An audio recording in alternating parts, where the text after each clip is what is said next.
Praise the Lord. सभी को जय मसीह की। और मैं परमेश्वर का धन्यवाद देता हूं। परमेश्वर ने इस चैनल के माध्यम से आपके बीच में आने के लिए मुझे परमेश्वर ने अवसर दिया और मैं बहुत ही आनंदित हूं। मैं खुश हूं कि आप विश्वास करते हैं परमेश्वर हमारे जीवन में काम करता है, कि आप यकीन करते हैं परमेश्वर हमें प्रतिदिन हमें आनंद देता है, हमें शांति देता है, हमें सुकून देता है और हमें अपनी महिमा में लेकर चलता है। कितना अच्छा होता है जब हम परमेश्वर की उपस्थिति में आते हैं, परमेश्वर के वचन को इस्तेमाल करते हैं, उस वचन पर विश्वास करते हैं, उस वचन पर चलते हैं, तो हमारा जीवन जो होता है परमेश्वर शांति से भर देता है, सुकून से भर देता है। और हम यीशु मसीह के वचनों में एक बड़े छुटकारे को अपनी जिंदगी में देखते हैं, एक बड़े बदलाव को अपने जीवन में देखते हैं, एक बड़े छुटकारे को अपने जीवन में देखते हैं। जब मैं अय्यूब उसका 3 अध्याय उसका 25 आयत को जब मैंने पढ़ा, 25 से लेकर 26 आयत में, वहाँ अय्यूब इस बात को लिखता है, क्योंकि जिस डरावनी बात से मैं डरता हूँ वही मुझ पर आ पड़ती है, जिस बात से मैं भय खाता हूँ वही मुझ पर आ पड़ती है। मेरे प्रियो, यहाँ परमेश्वर का वचन हमें इस बात को सिखाता है कि जिस डरावनी बात से हम डरते हैं वही हमारे जीवन में आ पड़ती है। मेरे प्रियो, मैं आपको बताऊँ, जब हम नए नियम में देखते हैं, जब यीशु मसीह जो है, जब हम मरकुस रचित सुसमाचार को हम देखते हैं 4 अध्याय में, तो वहाँ प्रभु यीशु मसीह जो है 12 चेलों के साथ क्या है, झील में यात्रा करते हैं। और बाल बता दी, बीच झील में क्या होता है, बहुत बड़ा आंधी और तूफान आता है, और आंधी तूफान आने के कारण से क्या है, लहरें जो है उस नाव में भरने लगती हैं, और उसके कारण से क्या है, चेले इतना ज़्यादा परेशान हो जाते हैं, यहाँ तक अपने मन में ये सोच लेते हैं कि अब हम बचेंगे नहीं, क्योंकि अब हम इसी पानी में हम नाश हो जाएंगे, क्योंकि और कोई किनारा नहीं है कि हम जल्दी से जाके क्या करें, जल्दी से क्या है हम बच जाएं। लेकिन यहाँ चारों तरफ पानी ही पानी है। लेकिन उन्होंने सोचा कि अब कैसे क्या होगा, क्योंकि अब हम सारे के सारे लोग बचेंगे नहीं, सारे लोग मारे जाएंगे। लेकिन उनको ये मालूम नहीं है कि बाइबल बताती है यीशु मसीह नाव के पिछले भाग में सो रहा होता है, लेकिन वचन में लिखा हुआ है मेरे प्रियो, उनके ऊपर चेलों के अंदर एक मृत्यु का भय उनके अंदर आ चुका था।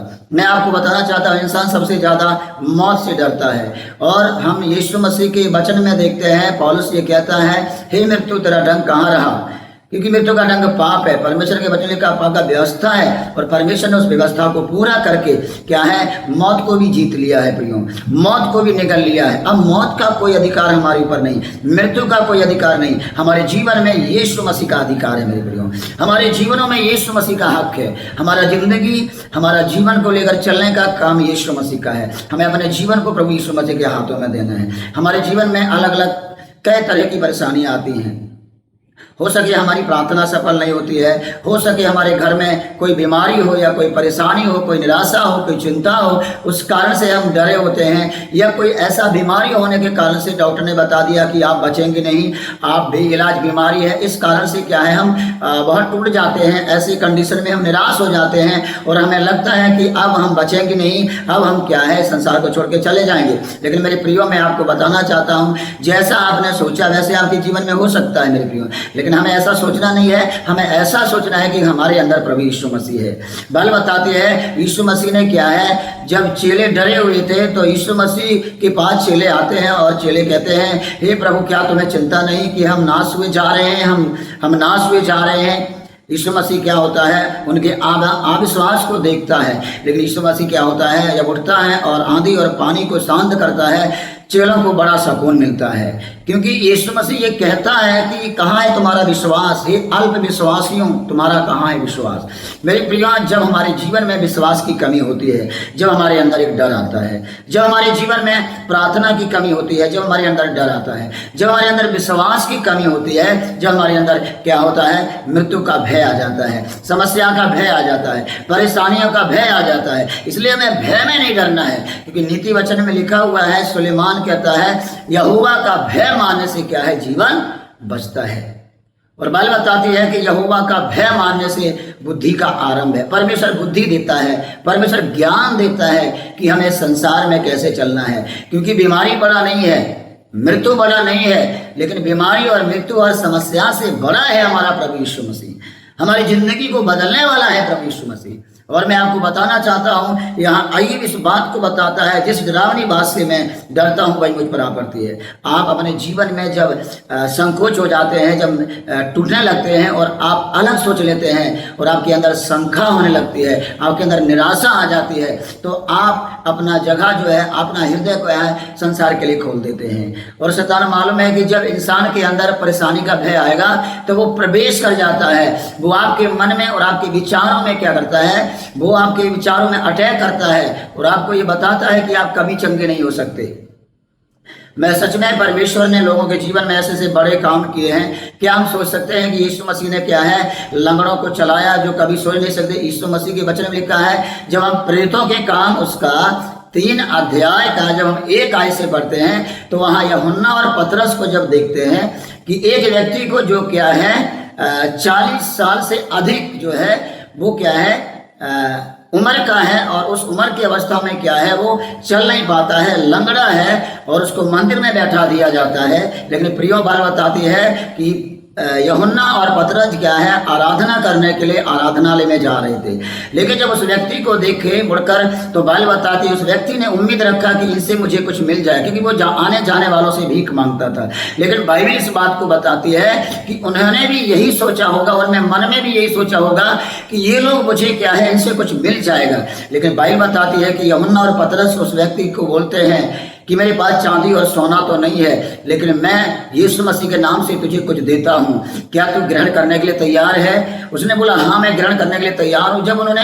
उस बात को उन्होंने ग्रहण किया, जब पतरस के मुंह से जो शब्द उनकी जिंदगी के अंदर आत्मा में गए, उनके शरीर में गए, बाइबल बताती है कि वचन में लिखा है पतरस ने कहा मैं मेरे पास चांदी और सोना तो नहीं है, लेकिन यीशु मसीह नासरी के नाम से चल। और फिर जब ये शब्द उस व्यक्ति ने विश्वास के साथ ग्रहण किया और वो अपनी जगह में क्या करने लगा, खड़ा हो गया, चलने लगा, फिरने लगा, कूदने लगा और परमेश्वर की महिमा करने लगा।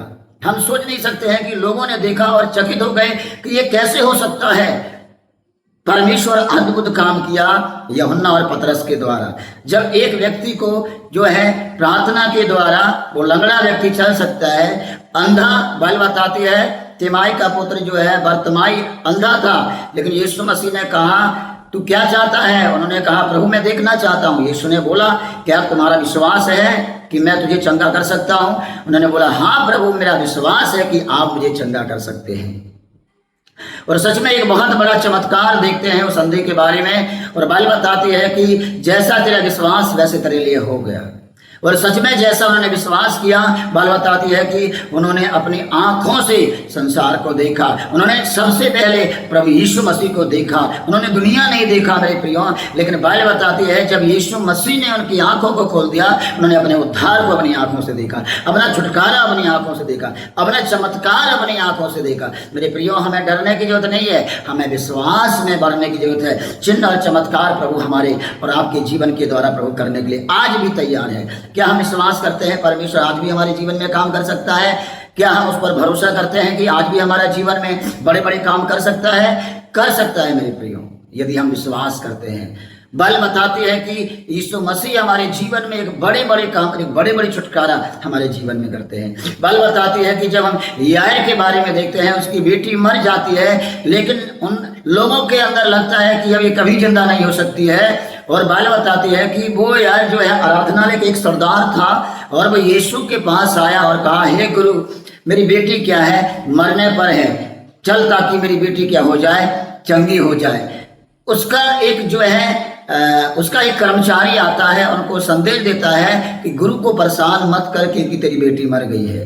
लेकिन यीशु मसीह ने देखा और जब इस शब्दों को उन्होंने सुना उसे यार नामक व्यक्ति ने, तो वो निराश हो गया, टूट गया।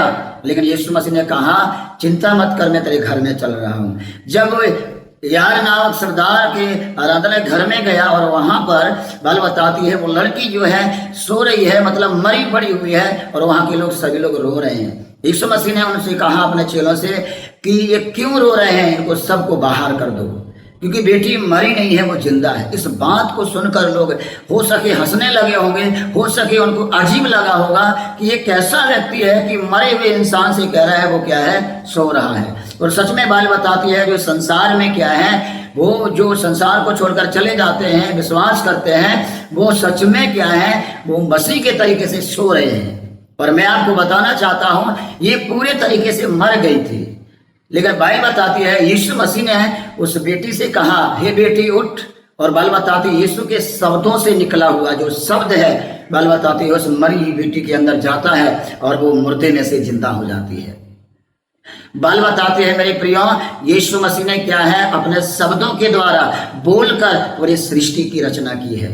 और हम बताते हैं, बाइबल बताती है यजकेल के बारे में देखते हैं तो परमेश्वर यजकेल को क्या है, एक हड्डियों की तराई में ले जाता है और वहां पर क्या करता है, वो ऐसे अद्भुत काम दिखाता है जो क्या है यजकेल भी सोचकर परेशान होगा। बाइबल बताती है परमेश्वर ने यजकेल से बोला, क्या हड्डियों में जान आ सकती है, क्या हड्डियां एक जिंदा सेना बन सकती है? यजकेल ने बोला, प्रभु तू जानता है। और सच में यजकेल को परमेश्वर ने बोला कि हड्डियों में क्या कर, भविष्यवाणी कर, ताकि हड्डियों में मांस भर जाए। परमेश्वर के वचन के अनुसार बाइबल बताती है मेरे प्रियो, यजकेल से प्रभु परमेश्वर ने कहा कि इन हड्डियों में बोल के मांस आ जाए और इनके अंदर जान आ जाए, सांस आ जाए। और सच में जैसा उन्होंने बोला, बस में बाइबल बताती है कि उन हड्डियों में मांस भरने लगा, उनके अंदर सांस आ गई और एक बहुत बड़ी सेना बन गई। मेरे प्रियो, मैं आपको बताना चाहता हूं, यीशु मसीह के मुंह से निकले हुए शब्दों पर हम विश्वास करते हैं, वो हमारी जिंदगी में होने लगते हैं। और मैं आपको बताना चाहता हूं, हमारे जीवन में मृत्यु का भय नहीं होना चाहिए, बीमारी का भय नहीं होना चाहिए, निराशा का भय नहीं होना चाहिए, परेशानी का भय नहीं होना चाहिए। हमारे अंदर परमेश्वर का प्रेम होना चाहिए, हमारे अंदर परमेश्वर पर विश्वास होना चाहिए। परमेश्वर आज भी परमेश्वर अलौकिक काम कर रहा है। क्या विश्वास करते हैं? क्या भरोसा करते हैं? या अय्यूब कहता है, क्योंकि जिस डरावनी बात से मैं डरता हूं वही मुझ पर आ पड़ती। आप जैसा नकारात्मक बातें सोचते हैं वो आपके जीवन में हो जाता है। आपको बोलना है जीवन आना है तो जीवन आना है, आपको बोलना है इतना मेरा उम्र जीना है तो मुझे जीना है। आपके शब्दों के द्वारा, क्योंकि नीति वचन लिखा है जीव के बस में मृत्यु और जीवन दोनों है। अगर हम जीवन की बातें बोलते हैं तो जीवन आएगा। अगर हमने लोगों को बीमारों के लिए प्रार्थना करना है तो वो जीवन उसके अंदर आएगा, वो छुटकारा उनके अंदर आएगा, वो चमत्कार उनके अंदर होने लगेगा। हालेलुया। परमेश्वर का आत्मा हमारे जीवन में एक बड़े अद्भुत काम के साथ करना चाहता है। परमेश्वर की वचन लिखा है, ऐसे परमेश्वर क्या है, यजकेलों को ढूंढ रहा है। यजकेल भविष्यवक्ता बाइबल बताती है कि उन हड्डियों में भविष्यवाणी किया, उन हड्डियों में जान और मांस आ गया और एक बहुत बड़ी सेना बन गई वहां पे। मेरे प्रियो, परमेश्वर कुछ भी कर सकता है आपके द्वारा, केवल आप उसके वचन पर चलें। आपके अंदर बीमारी का भय नहीं हो, निराशा का भय ना हो, चिंता का भय ना हो, सताव का भय ना हो, अकाल का भय ना हो, भुखमरी का भय ना हो। आपके अंदर परमेश्वर चलता है। आप यीशु पर विश्वास करें, आप यीशु के वचनों पर विश्वास करें, आप विश्वास करें। बाइबल बताती है यीशु मसीह ने अंधे से कहा, तू क्या चाहता है मैं तेरे लिए करूं? अंधे ने बोला, प्रभु मैं देखना चाहता हूं। सच में जैसा उसने बोला, प्रभु ने कहा, जैसा तेरा विश्वास वैसे तेरे लिए हो जाएगा।